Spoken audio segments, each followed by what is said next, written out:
Hello, my name is Dave Trepisacci, and I work in NFPA's Public Fire Protection Division.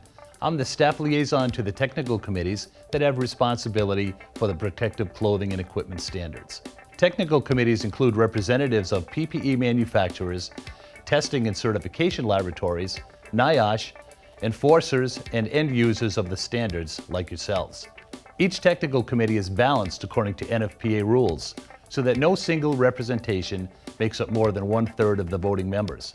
There are over 20 standards in NFPA's Protective Clothing and Equipment project, including many that you may be familiar with.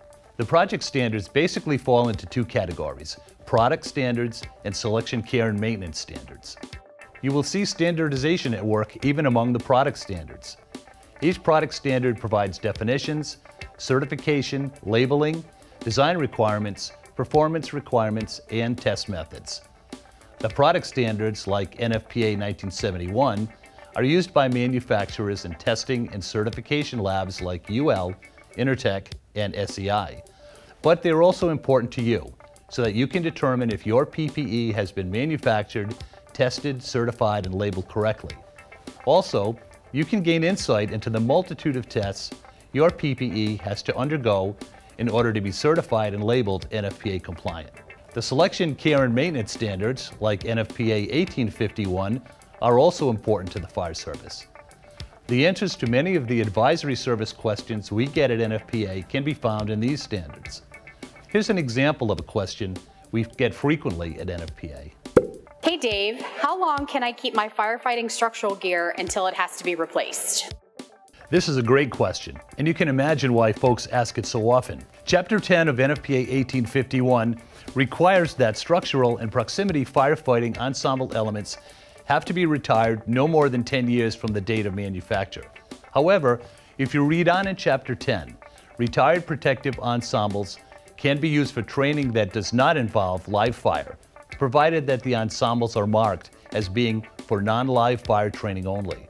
Also, remember that 1851 defines ensemble elements as compliant products that provide protection to the upper and lower torso, the arms, legs, head, hands, and feet, so it includes gloves, helmets, and boots, in addition to the coat and pants.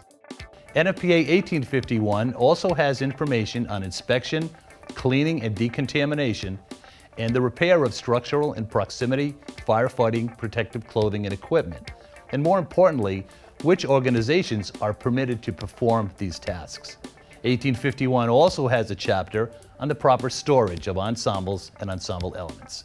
NFPA 1981 is the product standard for SCBA, and NFPA 1852 is the companion selection, care, and maintenance standard. Now here's another question. Hey Dave, I have an older SCBA that was certified compliant under the 1997 edition of NFPA 1981. Does it have to be retired? No, NFPA 1852 permits you to continue to use the SCBA as long as it was certified as compliant to the 1997 edition of NFPA 1981 or any later edition, provided it was properly maintained and inspected.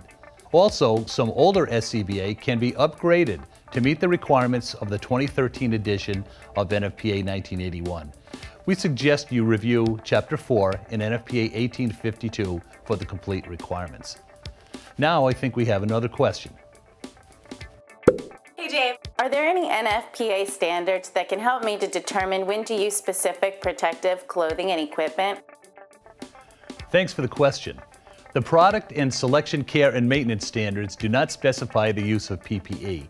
However, Chapter 7 of NFPA 1500, the standard on fire department, occupational safety and health, provides information on the use of protective clothing and protective equipment. The NFPA PPE standards are there for your safety and protection, and NFPA welcomes your comments. You don't have to be a member of a technical committee to participate. Anyone can provide input simply by going to the document information page for a particular standard. For example, if you want to propose changes to the next edition of NFPA 1971, just go to nfpa.org/1971.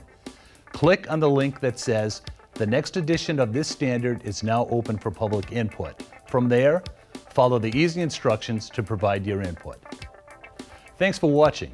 If you have any questions or comments, please visit the NFPA website at nfpa.org or contact anyone at NFPA or the staff at NVFC. We'll be glad to help.